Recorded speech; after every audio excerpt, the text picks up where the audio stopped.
Kaká precisou ir ao hospital para evitar uma tragédia. Em outubro de 2000, o promissor jovem do São Paulo desapareceu dos gramados por 2 meses, deixando muitos se perguntando: o que aconteceu com ele? A realidade era muito mais grave do que qualquer um poderia imaginar. Aos 17 anos ele sofreu um acidente que poderia ter terminado sua carreira e sua vida antes mesmo de começar. Durante um dia aparentemente comum, descendo de um toboágua, Kaká bateu a cabeça no fundo da piscina, virando o pescoço e fraturando a 6ª vértebra cervical. Em um instante, seu futuro como jogador estava em risco e sua capacidade de andar poderia estar comprometida. Ao ser atendido, Kaká, com o coração cheio de esperança, perguntou ao médico se poderia voltar a jogar. O médico rapidamente respondeu: hoje não é dia de fazer essa pergunta, é dia de agradecer, porque na maioria desses casos, as pessoas não voltam a andar. Considerado por muitos um inocente ou bonzinho, devido à sua personalidade tranquila, Kaká talvez não fosse levado a sério por muitos,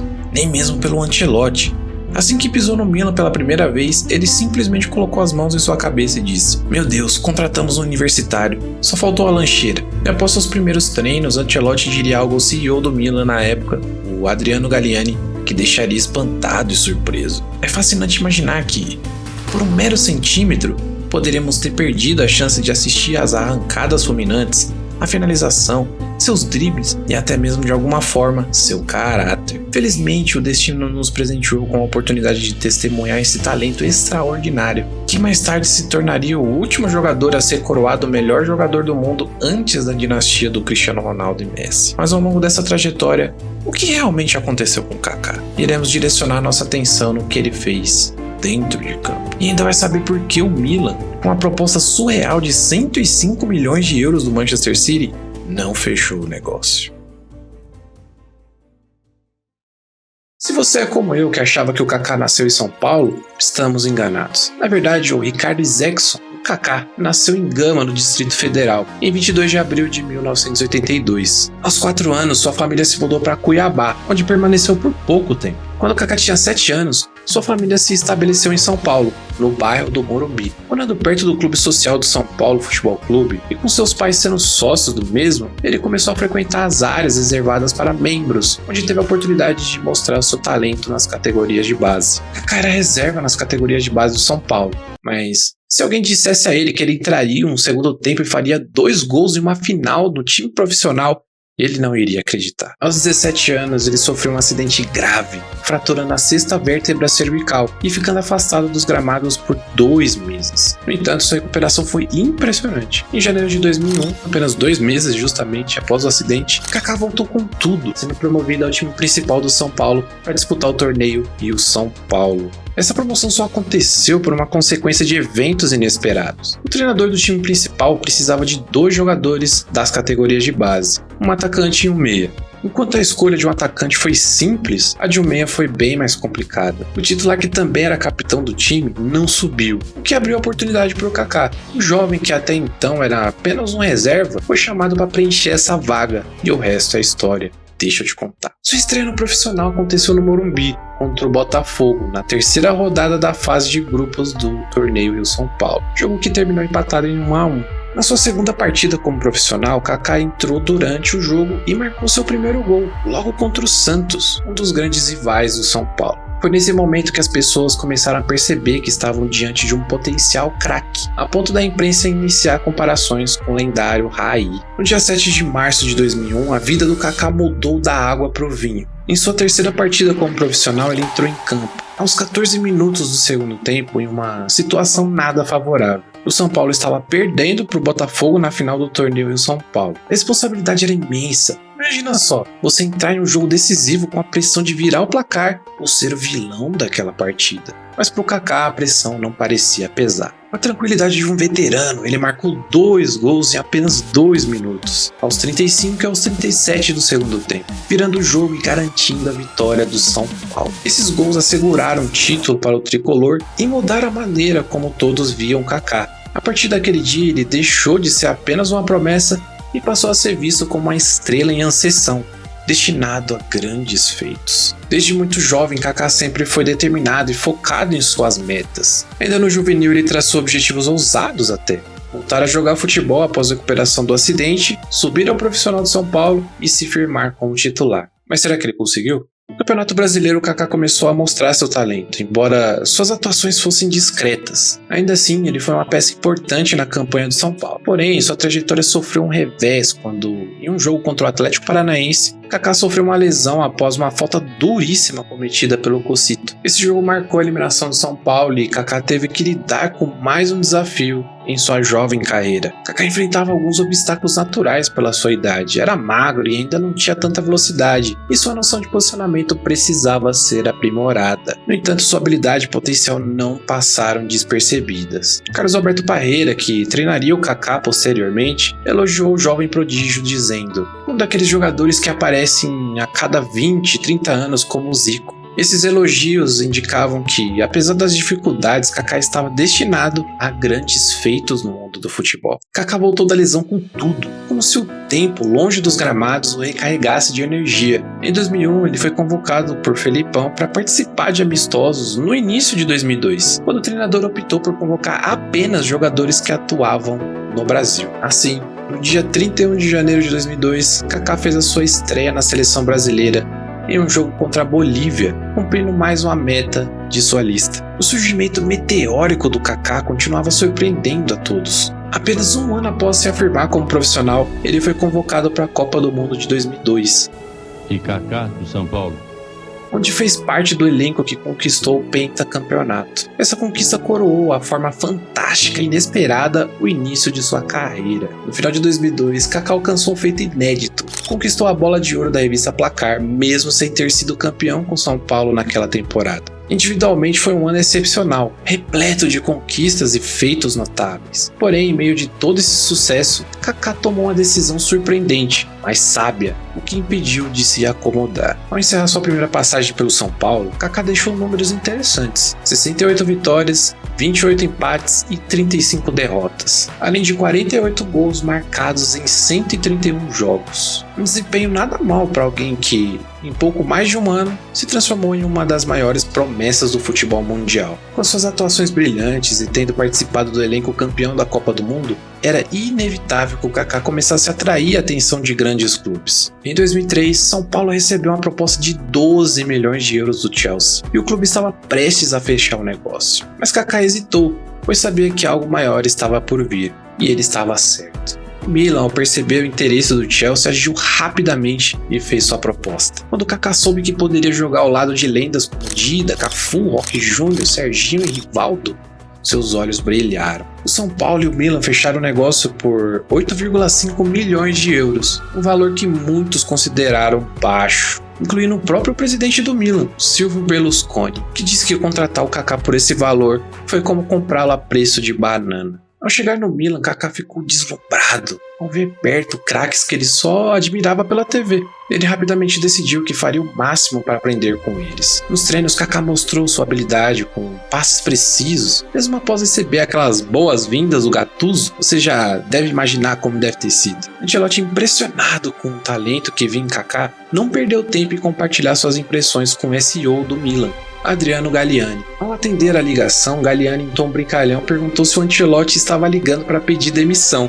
mas a resposta veio com entusiasmo. Demissão? Pelo contrário, eu fico porque acabamos de contratar um fenômeno. Em apenas 2 meses, a camiseta de Kaká já era mais procurada pelos torcedores. Em sua estreia, ele deu uma assistência incrível, um passe de 30 metros para o Shevchenko. Pouco depois, ajudou o Milan a vencer a Inter de Milão por 3-1, enfrentando o argentino Kili Gonzalez e mostrando que estava ali para ficar. Kaká rapidamente evoluiu, mostrando seu porte físico, sua velocidade e aprimorando-se tecnicamente e taticamente. No entanto, nem tudo foi perfeito. O Milan sofreu uma derrota amarga e surpreendente para o La Coruña na Champions League daquele ano. Após vencer o jogo de ida por 4-1, com 2 gols de Kaká, o Milan foi eliminado ao perder por 4-0 na volta, em um dos resultados mais impressionantes da competição. Naquele ponto da carreira, o Kaká já era uma figura intocável no futebol, mas a familiaridade dos adversários com seu estilo de jogo começou a impactar seu desempenho. Em 2005, o Milan decidiu focar inteiramente na Champions League, uma estratégia que os levou na final, após eliminar seu rival, a Inter de Milão. Então veio o inesquecível milagre de Istambul. O Milan abriu 3-0 sobre o Liverpool.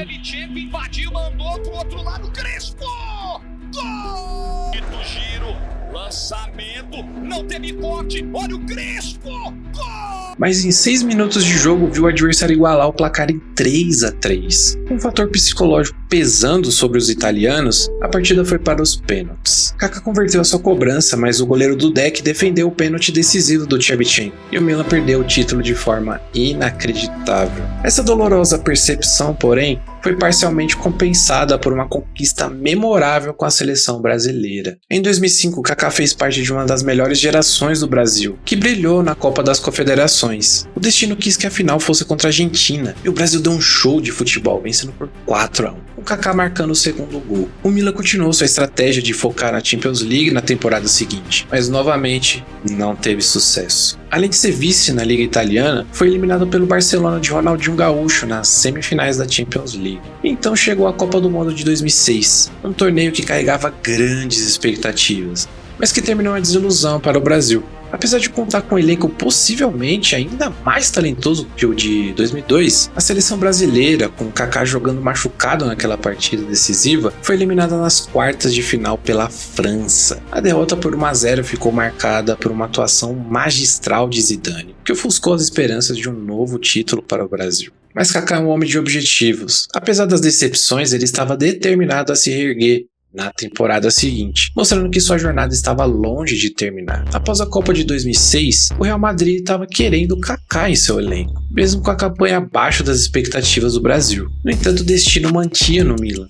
especialmente após a saída do Shevchenko, que levou Kaká à posição de jogador principal do time. Na seleção brasileira, a mudança de comando trouxe novos desafios. Com a saída de Parreira e a entrada de Dunga, Kaká se viu no banco de reservas. Mas quando Dunga decidiu dar uma chance ao Kaká como titular, o palco foi um amistoso contra a Argentina. Naquela altura, o Brasil já havia se consolidado como o pai dos hermanos, e a vitória por 3-0 foi a confirmação desse domínio. O destaque foi o impressionante gol de Kaká, que arrancou desde o campo de defesa, deixando o Messi para trás em uma imagem rara e icônica. Kaká estava no auge de 2007, ano em que marcou 10 gols na Champions League, e finalmente conduziu o Milan em talvez a sua mais doce conquista de Champions League. Nas fases eliminatórias, Kaká mostrou por que era considerado um dos melhores do mundo. Nas oitavas de final contra o Celtic, ele quebrou a sólida defesa adversária com um gol de pura classe, driblando 3 jogadores e finalizando com elegância, que só ele tinha. Esse gol foi crucial, já que o jogo se encaminhava para os pênaltis, e 1-0 garantiu a sua classificação. Milan se deparava com um desafio gigantesco,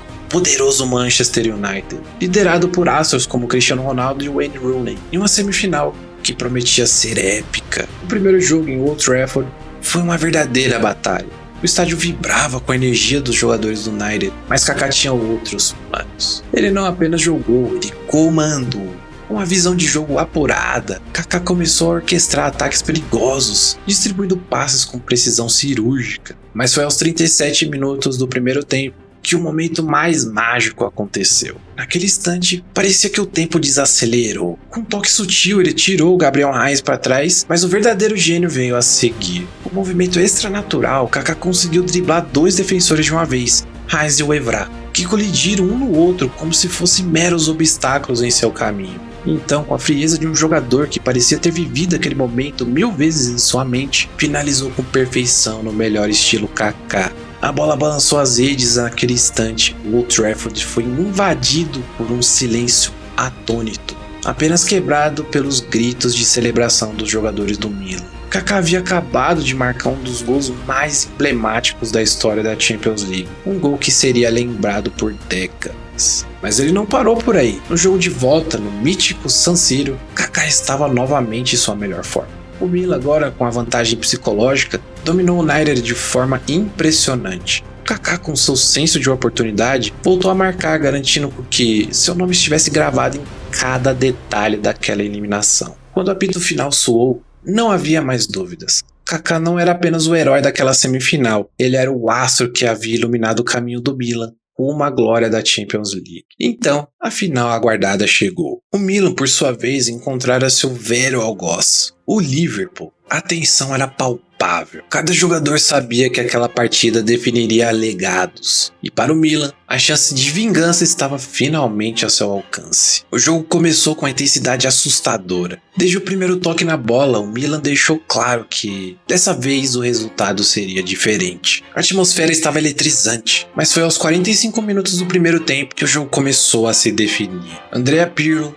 o maestro do meio-campo, preparou-se para cobrar uma falta. O estádio ficou em silêncio, todos sabiam que aquele era o momento. Pirlo normalmente era cirúrgico em suas cobranças de falta, porém dessa vez ele acertou um chute que desviou Inzaghi e depois balançou as redes. O Milan estava na frente, os fantasmas de Istambul pareciam se dissipar, mas o Milan sabia que a vantagem de 1-0 não era o suficiente contra um time como o Liverpool. E foi então que o Kaká, o maestro que havia guiado o Milan até aquele ponto, fez o que sabia fazer de melhor. Em um lance de pura genialidade, ele recebeu uma bola no meio campo, levantou a cabeça e com um passe milimétrico encontrou Inzaghi novamente. A bola percorreu o campo como se fosse guiada por uma linha invisível. E o Inzaghi, sempre oportunista, não desperdiçou. 2-0 para o Milan. A redenção parecia estar completa. Mas o futebol é imprevisível e o Liverpool não desistiu. Quando eles marcaram um gol, o clima de déjà vu tomou conta do estádio. O fantasma de 2005 voltou a assombrar o Milan naquele momento. A pressão do Liverpool aumentava e o Milan recuava, defendendo com todas as suas forças. Cada jogador lutando como se a sua vida dependesse daquilo. Os minutos finais foram sufocantes, com o Liverpool atacando incessantemente, tentando a todo custo repetir o milagre de Istambul. Então, finalmente o apito final soou.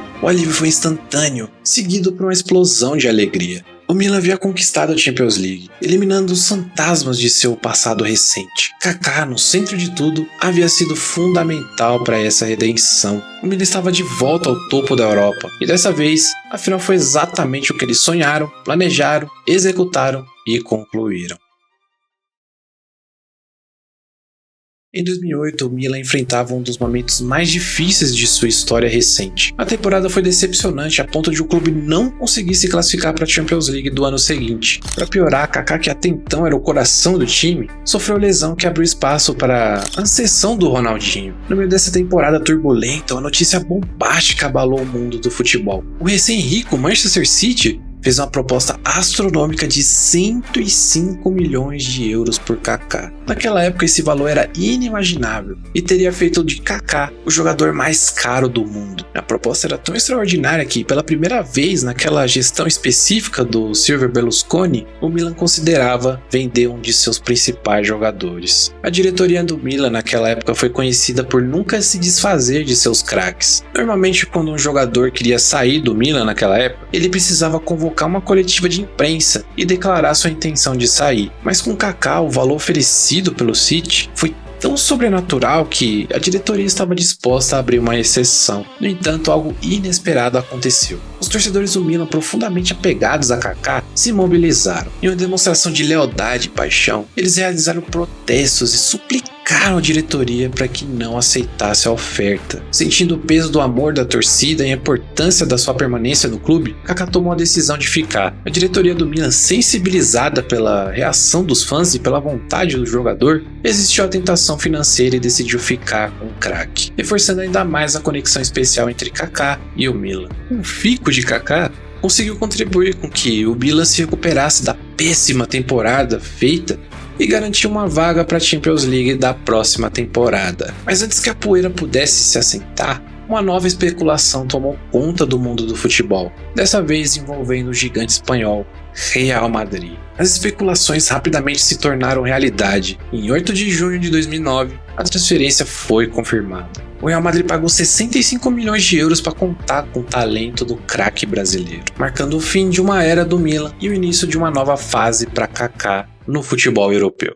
Florentino Pérez voltou à presidência do Real Madrid e trouxe Kaká como uma das suas grandes contratações. A apresentação dele foi marcante, mas logo depois Cristiano Ronaldo foi apresentado, roubando totalmente a cena. A primeira temporada dos Novos Galácticos foi uma decepção. O time foi eliminado pelo Lyon na Champions, caiu na Copa do Rei e terminou como vice na Liga, atrás do Barcelona. O Kaká foi criticado por não repetir o desempenho que tinha no Milan e ainda viu o Cristiano Ronaldo brilhar. Além disso, o Kaká sofreu uma pubalgia, uma lesão que afastou várias vezes dos gramados, o que gerou críticas, especialmente com rumores de que ele estaria se poupando para a Copa de 2010. E na Copa do Mundo, o Brasil foi eliminado pela Holanda, e o torneio de Kaká não foi dos melhores. Ele jogou no sacrifício e até chegou a desabar em lágrimas. Eu não tenho condições de jogar. Após o torneio, Kaká passou por uma cirurgia no joelho e ficou 7 meses afastado. Quando voltou, Kaká estava determinado a compensar os torcedores do Real Madrid. Ele retornou aos poucos, com uma vitória por 4-2 sobre o Getafe, e foi reconquistando seu espaço na equipe com boas atuações. No entanto, seu desempenho foi afetado pela difícil relação que tinha com José Mourinho, que não lhe dava as oportunidades que ele esperava. Embora não tenha sido uma temporada espetacular, Kaká recuperou sua forma física e começou a reencontrar seu futebol após a cirurgia e a longa recuperação. Em 2013, o Kaká retornou ao Milan, mas infelizmente ele já não era mais o jogador de antes. Ele sofreu uma nova lesão que afastou por um mês, mas ainda assim conseguiu ser importante na Champions League, dando uma assistência crucial contra o Barcelona. Apesar disso, o Kaká não conseguiu levar o Milan à classificação para a Champions League da próxima temporada, e em 2014 decidiu encerrar sua passagem pelo clube italiano e acabou se juntando ao Orlando City,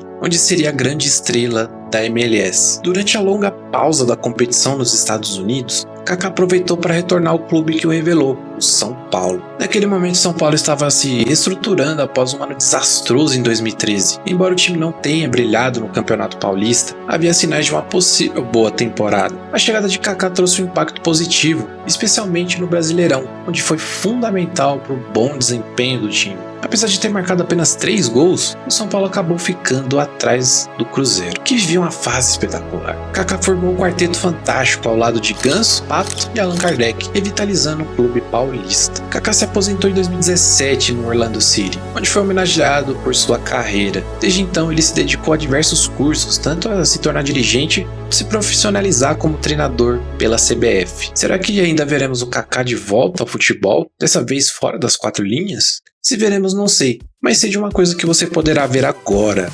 Já ouviu falar do Gullit? Assim como o Kaká, ele também foi uma contratação de Silvio Berlusconi e fez história no Milan. O Gullit também conquistou a Champions League por lá, e ele também ganhou a bola de ouro jogando pelo Milan. Mas tem uma diferença crucial entre os dois: polivalência. O Gullit foi o maior polivalente de todos os tempos. Curioso? Então clica aqui e te vejo daqui a pouco.